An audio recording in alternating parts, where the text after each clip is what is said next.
اعوذ باللہ من الشیطان الرجیم بسم اللہ الرحمن الرحیم۔ ویورز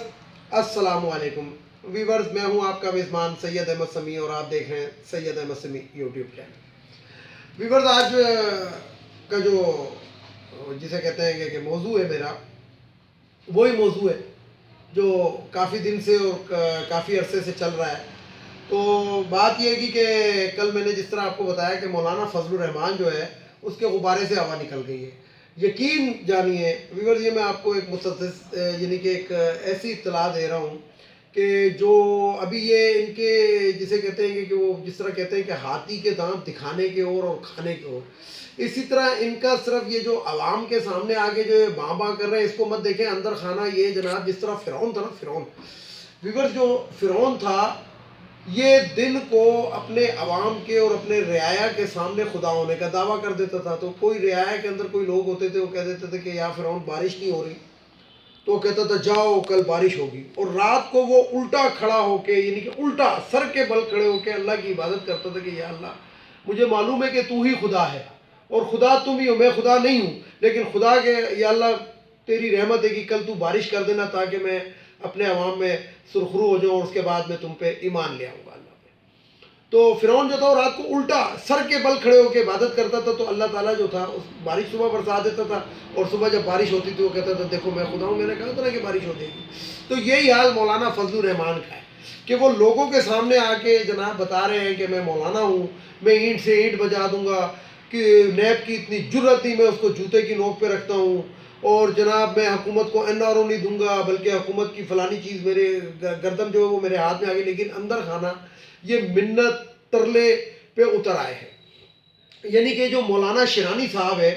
انہوں نے جو اس کا بانڈا پھوڑا ہے، تو یہ مولانا شیرانی صاحب کو یعنی کہ سامنے تو یہ ہے کہ جی چاروں کو ہم نے پارٹی سے نکال دیا، لیکن پارٹی سے ایکچول وہ نہیں نکلے، پارٹی ہے ہی کتنے لوگوں کی۔ انہوں نے ویورز آپ کو یاد ہوگا 7 یا 8 سیٹیں لیتے ہیں، اس سے زیادہ تو یہ لے بھی نہیں سکتے، تو 4 کو نکال دو گے تو پارٹی کیا رہے گی؟ ایک مولانا فضل الرحمان کی سیٹ ہوتی تھی، ایک اس کے بیٹے کی ہوتی تھی، ایک اس کے بھائی کی ہوتی تھی، اور ان کی کون سی، اور سینیٹر یہ اپنی بیویوں کو اپنی بیٹیوں کو بنا لیتے۔ تو مقصد یہ ہے گا کہ اب جو ہے نا یہ مولانا کے غبارے میں سے جو ہوا نکلی تھی نا، اب یہ منت ترلے اور پتہ نہیں کس کس چیز پہ اتر آیا ہے۔ اور یقین جانے کہ بقول سلیم صافی کے، سلیم صافی وہ شخص ہے جو وہ صحافی جو ہے جو ان کے بارے میں اچھی رائے رکھتا ہے اور انہی کے بارے میں بولتا ہے، بلکہ وہ درپردہ انہی کا ہی جسے کہتے ہیں کہ لفافہ صحافی ہے۔ تو ویسے تو سلیم صافی کے بارے میں بھی میں آپ کو کیا بتاؤں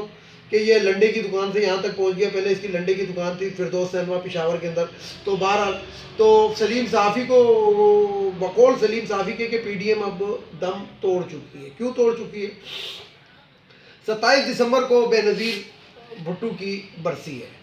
اس کے اندر زرداری صاحب نے مولانا فضل الرحمان کو بلایا، تو مولانا فضل الرحمان نے جانے سے انکار کر دیا ہے۔ ویورز یہ ابھی تک آپ کو خبر کسی نے نہیں دی ہوگی، میں آپ کو بتا رہا ہوں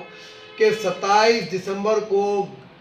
گھڑی خدا بخش کے اندر جو بے نظیر بھٹو کی برسی ہوگی اس میں فضل الرحمان نامی شخص نہیں ہوگا۔ ہاں، مریم نواز صاحبہ نے مشروط ایک آمادگی ظاہر کی ہے، وہ اس لیے کہ دراصل پاکستان کے اندر 3 لوگ ہیں جو بہت مشہور ہیں، ایک مرد ہے، ایک عورت ہے اور ایک مولوی ہے۔ تو مرد میں مردانہ کوئی بات نہیں ہے، وہ بلاول بھٹو ہے، عورت میں زنانہ کوئی بات نہیں ہے، وہ مریم نواز ہے، اور مولوی میں مولویوں والی کوئی بات نہیں ہے، تو وہ مولانا فضل الرحمان ہے۔ تو مریم نواز بہرحال اس جلسے میں جا رہی ہیں، وہ بھی بلاول بھٹو کی اس کے اندر ایک پرسنل دعوت کے اوپر۔ تو ویسے جو پیپلز پارٹی ہے اس نے پی ڈی ایم کے اندر بغاوت کر دی ہے، یہ تو آپ کو معلوم ہی ہے گا۔ زرداری میں نے آپ کو اپنی کافی پہلے والی ویڈیو میں بھی بتایا تھا کہ زرداری صاحب کارڈ جو ہے وہ چھاتی سے لگا کے کھیلتے ہیں اور بہت بہترین کھیلے ہیں، یعنی کہ انہوں نے جو گیم کھیلا ہے وہ ان کی سمجھ میں نہیں آیا۔ وہ جو کہتے ہیں کہ ایک زرداری سب پہ بھاری، تو واقعی اس میں کوئی ڈاؤٹ نہیں ہے کہ زرداری نے مولانا اور مریم اور بلکہ مریم نے نون لیگ کو 0 کر دیا۔ اب آتے ہیں جناب، یہ جو ایک دورانی صاحب نے ایک بات بتائی ہے کہ درپردہ اور بیک ڈور ڈپلومیسی کے تحت مذاکرات شروع ہیں، تو ایسی کوئی بات نہیں ہے، ایسی کوئی بات نہیں ہے۔ یعنی کہ یہ ایک کہنے تک کی بات ہے، اس لیے کہ یہ جو شہباز شریف ہے اس کو پیر پگاڑا کا جو پیغام پہنچایا گیا ہے وہ ایکچول پیغام یہ ہے کہ آپ ہوش کے ناخن لیں، کسی طریقے سے آپ جو ہے یہ جو آپ نے لڑائی اور یہ جو اس کا وہ پروگرام آپ لوگوں نے بنایا ہوا ہے یہ بالکل غلط ہے. یہ جمہوریت کے اس سے جمہوریت کو نقصان ہو سکتا ہے اور اگر جمہوریت کو نقصان ہوا تو یہ نقصان ہم سب کا ہے. اور دوسری بات یہ ہے کہ انہوں نے پیر بگاڑا نے ان کو یہ بھی بتا دیا ہے کہ آپ جس طریقے سے اقتدار میں آتے رہے وہ تمام اب اگر آپ نے اس طرح کی حرکتیں کی تو وہ بھی کھل کے سامنے آ جائے گا کہ آپ اقتدار میں کس طرح آئے تھے اور آتے رہے. اور تیسری اور آخری چیز انہوں نے یہ ان کو بتائی ہے کہ آپ کے بارے میں سب کچھ ہمیں معلوم ہے اور ایسا نہ ہو کہ آپ لوگ جسے کہتے ہیں کہ بند گلی کے اندر ایسی بند گلی کے اندر داخل ہو جائیں کہ جہاں پہ سامنے تو جسے کہتے ہیں دیوار ہوگی. بند گلی کے سامنے ڈیفینیٹلی دیوار ہوتی ہے اور پیچھے جو ایسا نہ ہو کہ عوام پتھر لیے ہوئے کھڑے. تو مولانا یہ جو درانی صاحب تھے انہوں نے شہباز شریف کو خبردار کر دیا اور شہباز شریف نے ادھر ان کو بتایا کہ جناب دیکھیں میں تو خاموش ہو کے جیل میں بیٹھا ہوں, میری تو کوئی بیل بھی نہیں ہونے دے رہا, یہ بھی نہیں ہونے دے رہا, وہ بھی نہیں ہونے دے رہا, تو میرا تو کوئی کردار ہی نہیں ہے. لیکن ویورز یہاں پہ میں آپ کو ایک بات بتا دوں, یہ خون ایک ہی ہے. مریم نواز, شہباز شریف, حمزہ شہباز, نواز شریف, حسن, حسین اور یہ جتنے بھی یہ خون ایک ہی ہیں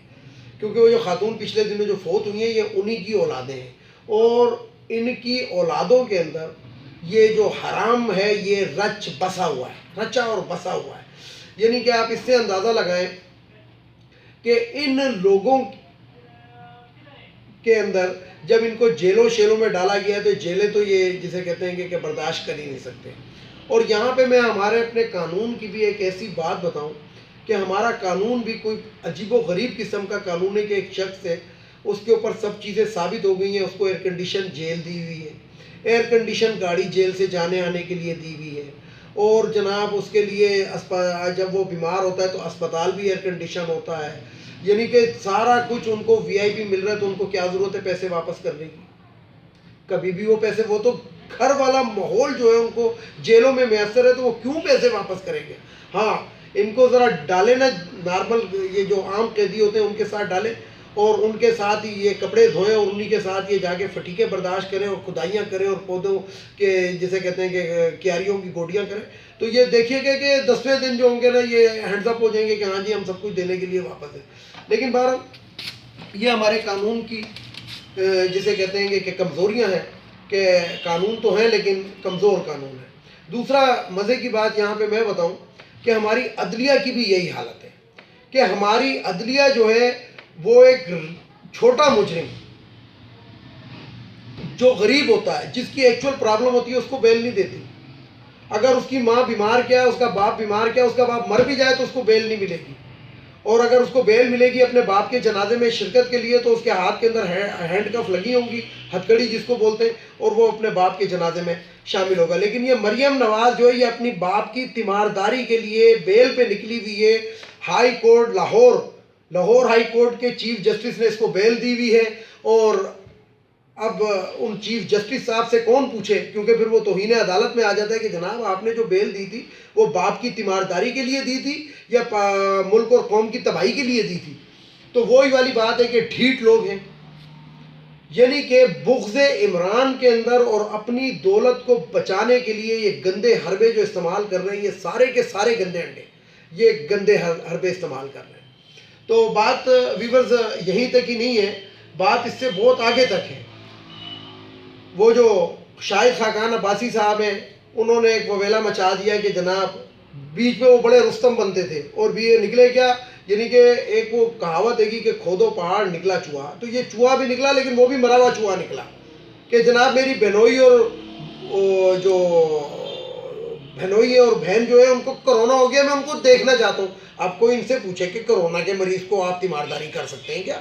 کرونے کے مریض کو تو جناب پیک کر کے رکھا جاتا ہے, اس کو تو کوارنٹین کیا جاتا ہے کہ کوئی اس کے قریب ہی نہ. لیکن دیکھیں اب اگر اس کو روکتے ہیں اور کل کلاں کو ان کو کوئی ہو جاتا ہے تو وہ تو جی مجھے تو جانے نہیں دیا, مجھے اپنی بہن سے آخری ملاقات نہیں کرنے دی اور یہ نہیں کرنے, یعنی کہ یہ اب نرم گوشہ ڈھونڈتے ہیں. نرم گوشہ ویورز کیسے ڈھونڈتے ہیں آپ کو یاد ہوگا کیونکہ ہماری عوام کا حافظہ دراصل بہت کمزور ہے اس لیے یاد کرانا پڑتا ہے. آپ کو یاد ہوگا کہ جب یہ گلثوم نواز جو تھی لندن کے اندر جب جسے کہتے ہیں کہ کومے کی حالت میں تھی تو نواز شریف کی ایک ویڈیو وائرل ہوئی تھی جب یہ پاکستان گرفتاری کے لیے آ رہے تھے کہ